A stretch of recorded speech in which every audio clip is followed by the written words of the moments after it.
Welcome back to What You Will Learn. My name is Adam Ashton. And my name is Adam Jones. Today we are reviewing The Four Agreements, a Toltec wisdom book, a practical guide to personal freedom by Don Miguel Ruiz. Nice, I reckon that was as good as we'll get. Sounds like a bit of a narco, I think.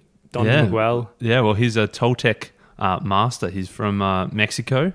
The Toltecs were like an ancient civilization from Mexico, known as the women and men of knowledge. And so he said that they're scientists and artists who explored the spiritual knowledge and practices of the ancient ones. And that's what this book is. It's the Toltec wisdom. It's the Four Agreements. Don's gone back and done a lot of digging to find all the wisdom of this old school tradition. And as you said, it comes down to four big agreements that we can follow to really live heaven on earth and really avoid a so-called hell on earth. Yeah, exactly. He says it's not a religion like this Toltec thing. It's not a religion, but it's sort of, I guess, a spiritual way of life. This was a book recommended by a listener, Lisa Dean. It was actually recommended back in July 2017, so it took us a while to get here, but if you send us a recommendation, we'll check it out eventually. This book is all about, talking about the idea that we all have these agreements in our lives that we've made with ourselves, with other people, with our dream of life, with society, with our parents, our spouse, our children, our community. We make these agreements and we're really not conscious of them. They're just things that subconsciously we've agreed or we've decided upon. In these agreements, you tell yourself who you are, what you feel, what you believe, and how to actually behave. And the result of all these mini kind of agreements that you make really makes up your whole entire personality. So in this agreement, you're saying, this is who I am, this is what I believe, I can do certain things, some things I suck at, this is reality, this is fancy, this is impossible, this isn't, and so forth. So these are all the things that we take on, and, inherent in agreement is saying that you aren't going to go against this agreement, and if you were to go against it, you're going against your personality. Yeah, exactly. And the Big Don is saying that we've got so many of these agreements, but almost none of them were formed consciously. They were just things that we sort of picked up along the way, along our lives. And this book is about saying, look, break some of those old agreements that you've picked up subconsciously that are no longer serving you, and instead replace them with these four big puppers that you can consciously agree to. He says when we were very young, we're kind of domesticated, much like a cat or a dog is domesticated to be in a certain way. I mean, when we're born, we're completely raw, we're green, and we obviously have no agreements. But as we grow older, society and culture and your parents and brothers and everything slowly puts these agreements onto you. And if you rebel against them, you get punished. If you follow the agreement, you get rewarded. So as we get older, what we actually do is start to domesticate ourselves, because we know what society wants and we kind of conform in that direction. And a lot of the agreements we take on from society aren't necessarily things that are going to lead us to an amazing life. Yeah, it's a bit of an eye-opener, isn't it? To think that everything you've done so far, all of your beliefs are really not things that you've decided upon. That when you're a child, like the authority figures, whether that's your parents or your teachers or your older siblings or your church or your community, they're shaping your behavior by positively reinforcing good behavior and negatively reinforcing bad behavior, much like you would do for a pet dog or cat. And then as we get older, we learn that he says we're an auto-domesticated animal, in that we know sort of what society wants, so we're then reinforcing our own behavior positively or negatively, but we're never really choosing our main agreements. Exactly. So, it takes a lot of courage to actually change your whole belief system and break these agreements that aren't really serving you, but it's something that you need to do. And throughout the book, the next four agreements are some of the agreements that we should be making to live sick life. Live sick life. Live sicky. That's the Toltec term for it, is live a sick life. Yeah. So the first agreement, be impeccable with your word. So when you think about it, your word is the power that you have to create. So through your word, you can express your creative power. I mean, it can go both ways. On one hand, you can make amazing things happen through your word, but on the other hand, you can make through misuse of the word and a bad use of the word, you can make absolute mayhem and hell on earth. If you look at someone like Hitler, it was through his word that he was able to, inspire a lot of fear in all of Germany back in the day, and ended up killing millions. Yeah, that's not the best sort of word. And as you said, it's like a sword. There's two edges. You can either, with your word, create a beautiful dream, or with your word, you can destroy everything around you. And this word, we're extrapolating not just to the things that we say, but also the things that we say to ourselves. So our thoughts and our beliefs, that forms part of our word. And he says that the human mind is like fertile ground. Whatever seed you're planting in there, it's fertile ground that allows it to grow and to blossom. So if you're planting bad seeds, if you're not being impeccable with your word and you're thinking bad thoughts about yourself, the human mind is a fertile ground that takes over and lets that thing grow. So you need to be careful what seeds you're planting in your own mind. So we have an extreme power over everyone we really deal with. He's got an example in the book where he talks about a mother who was listening to her daughter sing and the daughter was quite young, and the mum told her, "Stop it, Cheryl, you got an ugly voice." Oof. Or something along those lines, right? It does sound pretty brutal, but it is a lot worse than even that, right? Because that was a seed planted in this little girl's mind, and as she got older, this transmuted into something being shy and inhibited and scared to speak up and so forth. So it blossomed him into something much worse than those initial words were. So every day we have the opportunity with our word to plant good seeds or bad seeds in ourselves, but also everyone we deal with. Important, and that sort of crosses over into the second agreement as well, which we'll get to in a sec. But you've got to be careful what seeds you're allowing to be planted, as you say, mate, in your own mind and also by other people. And what he says is whenever we hear something, it's sort of if we believe it, it becomes part of our opinion. So if they come from ourselves or if they come from others, it's like planting that seed. And so we need to replace some of these bad seeds with some of these new seeds. So we're breaking the old agreements. We're stripping away some of our previously held opinions, and instead we're planting these good, positive new seeds. He says when it comes to being impeccable with your word, it all comes down to the truth. And this is the most important thing. He says only truth will set you free. So that's the truth. Some things are really bad. He says like black magic, poison, and things like gossip. I mean, when you spread gossip, it's a little bit like a computer virus. So one little piece of miscommunication can break down communication between all kinds of people, causing everyone it touches to be infected. So every time you're sitting at the water cooler and someone spreads gossip about Andy on the weekend, you're really inserting a computer virus into your own brain. And then this really has the power to grow into something completely false and something what isn't true at all. In the book, he's got an example of a teacher who someone was spreading gossip about Mr. Elroy, something along those lines. I'm just making up a lot of names today. But Mr. Elroy is a creep. And then that spread, and it kind of grew. And then the whole room was looking at Mr. Poor Elroy as someone who is completely not. So it started as a real small, innocuous piece of gossip, but it really affected Mr. Elroy's life. And then also everyone in the class, because all of a sudden they're not listening to Mr. Elroy teach some great algebra. Yeah, exactly. And that's important about the truth. The being impeccable with your word means speaking the truth. By you spreading that gossip, or what he calls, the poison or the black magic about the algebra teacher, Mr. Elroy, not only are you then infecting yourself with completely untrue things, you're also infecting everybody else that you tell as well. So by spreading things that aren't true, you're obviously not being impeccable with your word. So it affects you, it affects Mr. Elroy, it affects everybody around you. And he's saying that the word is where we can really start to change things in our lives. Firstly, in the way that we deal with ourselves, and later in the way that we deal with other people. So we need to step back sort of and realize whenever we're judging, whenever we're casting opinions on things, we need to step back and think, where did this sort of idea come from? Where did this word come from? Is this truth? Or is this based on something I subconsciously took on along the way? And through the word, you can start to shift your idea and move towards truth as opposed to opinion. Absolutely. So, instead of speaking bullshit, build others up and also build yourself up. So that's being impeccable with your word. Yeah, I like it.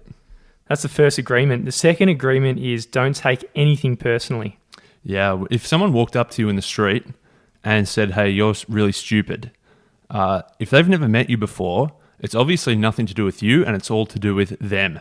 So if you were to step away though and to take that personally, to take that as a seed and implant that in your fertile human mind, then perhaps you really are stupid, is what Big Don Miguel says. But you need to realize that it's not about you, it's about them. And don't take that personally, because you shouldn't be taking somebody else's self-opinion and putting that onto yourself for no reason. So people think that the whole world revolves around them a lot of the time. And they think that everything said is only about them. But you got to really think about the flip side. If someone's calling you a fucker, for whatever reason, being insulting, and everyone's got their own little thumb screws that people insult them about. It's not always necessarily about you. It's actually a lot of the time about them. I mean, if there's someone who has to go around and belittling other people, they've probably got insecurities themselves. So by buying into their insults, you're taking things personally, and then this is a very bad agreement to take on. Yeah, if you think back to Mrs. Murphy, who you talked about earlier, and her daughter Jemima, who was singing, and when the mother said, "Stop singing, you've got an ugly voice," I'm guessing there's a lot to do with the mother there. Perhaps she her whole life wanted to be a singer and was never confident enough to let it out. So she was taking out her own self-opinion on her daughter. And by her daughter taking that on and affecting the rest of her life in terms of her confidence and her courage, just from that one small thing. Obviously, it's tough for a kid to not take it personally, but you got to realize that it's not about poor Jemima's singing. It was probably more to do with the Mrs. Murphy's self-opinion. Did I get the names right? I think we just made a few. I've lost track of all the names. Do you remember who Jemima was? I don't remember Jemima. I remember Mr. Elroy. I've already forgotten. So when you do take something personally, you're really suffering for no real reason. You're just going around the world and really making the choice to suffer when you really don't have to at all. Yeah. If we if we get offended by somebody else's words and we take it personally, instinctively we react and we become defensive, and it creates conflicts within us and within our relationships as well. We tend to make something big out of something completely small because we want to be right, we want to prove the other person wrong, so maybe we'll throw in a few of our own digs at the other person as well. So you've really got to be careful and realize not to take it personally. It's a bit of the analogy of water off a duck's back. Just let it roll off. You realize that it's nothing to do with you personally, and try and let it go if you can. As your awareness really grows, say if in the case someone lies to you where you've got the option to take it personally, if your awareness is growing, you might notice that you actually lie at times as well. So you might have an understanding of the other person, and again, it's just a part of human nature, and all of a sudden it's not a personal insult, this person lying to you. Yeah, and it goes both ways. Like, so if someone insults you, don't take it personally. But also if someone gives you super, super praise, you got to be careful not to take that personally as well, because you don't want to build up your own self-opinion too high just because of what other people say as well. And he says that we've all got this movie going on in our heads, and in our own individual movie, we're all the producer, the director, and the lead actor, and everybody else are just the secondary characters. So from when everybody you meet in your life, they're all thinking that they're the most important person, and you're the secondary person to them. Obviously, the more you can have some empathy and think about other people, the better your life is going to be. But everybody is thinking that they're the star of the movie. So what they're saying is never about you. It's always about them. So that's the second agreement. The third agreement is don't make assumptions. Yeah, making assumptions is really asking for problems. If we assume that somebody knows what we're thinking and they're going to know exactly what we want them to do, and then they don't do it, we're going to think, what the hell? I thought you knew me better than that. I thought you know exactly what I was thinking. Yeah, that's a definitely. No, absolutely. He's got an example of, this is probably something that everybody has at some stage, probably weekly. We're walking down the street and then someone's walking past you and they give you this quick 2-second glare or something, and say that you interpret this as flirting with you and it's the next door neighbour. All of a sudden you walk off, and the rest of your day you've built up this assumption in your head, and then from that'll grow into something. Oh shit, the next door neighbour wants me. She's got a husband. She's got kids. What's going on? And it was a 2-second glare. Mate, this sounds like very specific. This wasn't from the book, man. You've made this one up.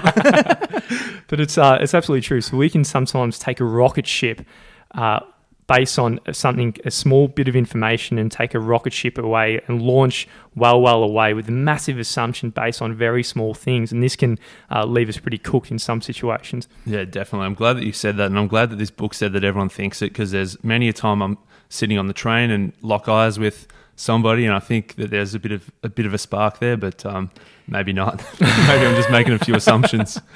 Oh, almost certainly. So one of the big assumptions we do is we really think that everyone out there sees life the way we do, which, as we were saying earlier in that the movie example, I mean, they've got a different movie playing in their head, almost everyone. So you can't just assume this. You need to clarify how other people see the world.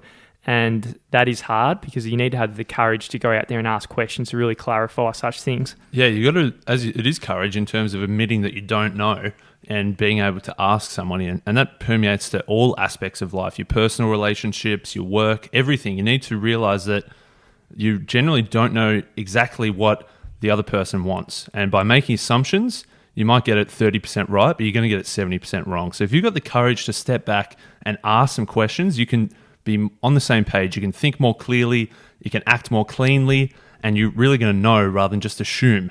So without making assumptions, you can really move forward with a lot of clear communication because you don't just assume that the other person is on the same page as you the whole time. So all of your relationships are going to change, not only with your partner, but with everybody else.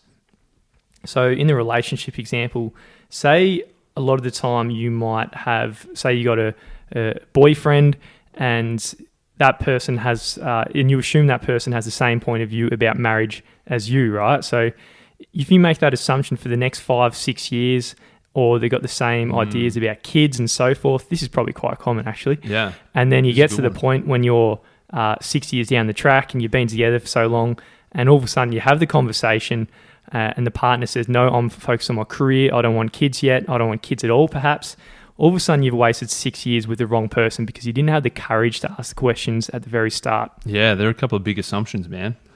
So that's something negative, but you can also have a massive upside by not just assuming things. So whatever job you're in right now, say you're on a certain salary and you just assume that you're not worth 30% more than you are right now. I mean, that's an assumption a lot of us have, but why not just ask your boss, say, can I get a 30% pay rise?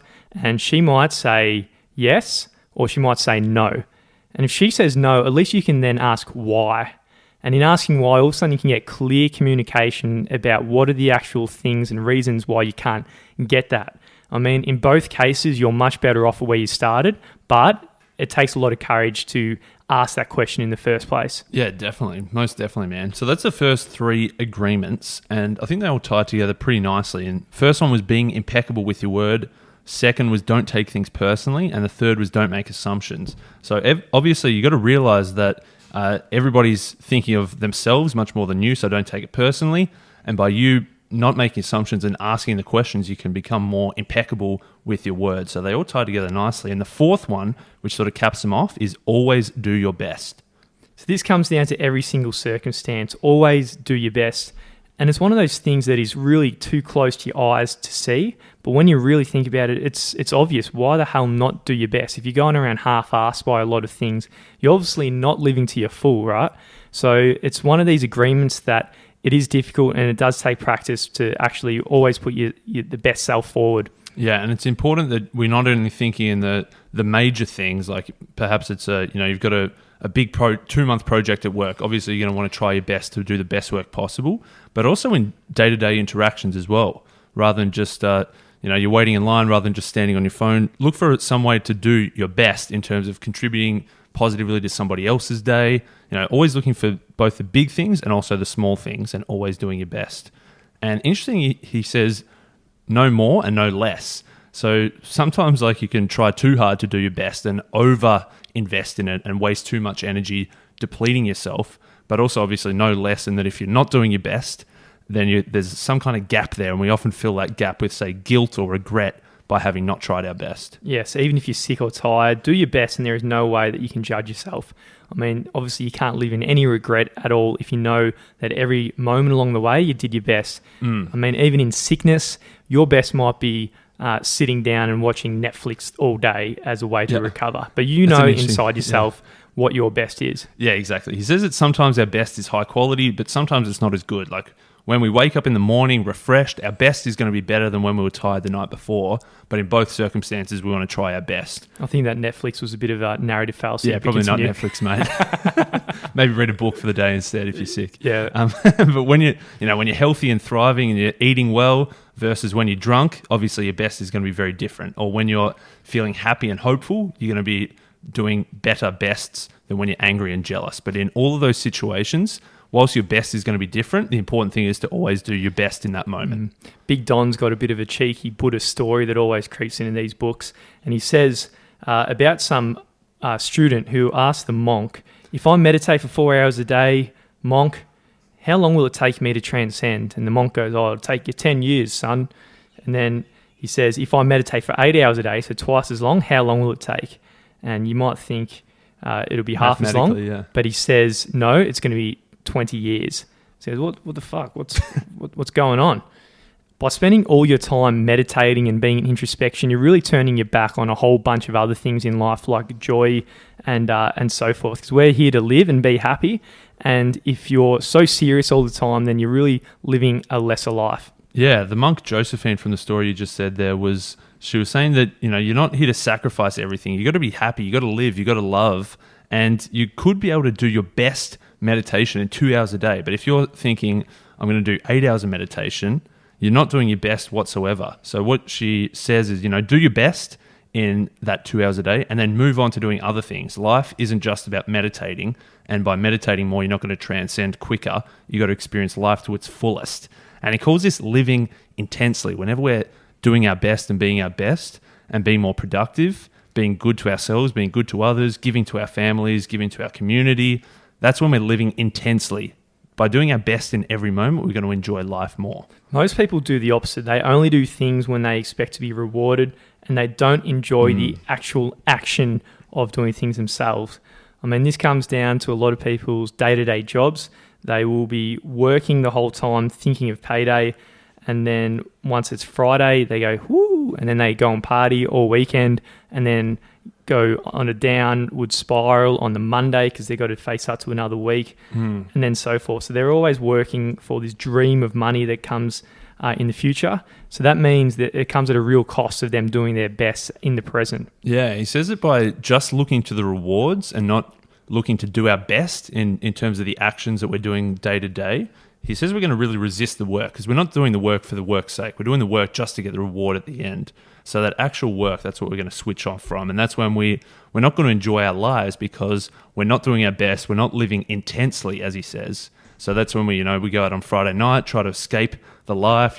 We get drunk, we party, we look forward to having 2 days off. But really, we're not living intensely. And instead of just looking for the destination or the reward, we need to look at the action. We need to look at the journey that we're on and enjoy the journey for the journey's sake. So that's the fourth agreement, man. So, what we did in summary is, first of all, be impeccable with your word. Our word has an extremely creative or destructive power, depending on how you use it. A lot of the people, including myself, we go around not really realizing the power we have with our words and the poison we're inhaling when we spread gossip and we talk shit and so forth. So if you scrap that from your life, you're going to be well along the way of living a good life like the Toltecs. The second was, don't take things personally. Realize that every individual is the star of their own movie and they're thinking of themselves. And the things that they say to you is more reflection on them and their thoughts and feelings rather than you and your actual abilities. So don't take on board the negative things or the positive things that people say about you.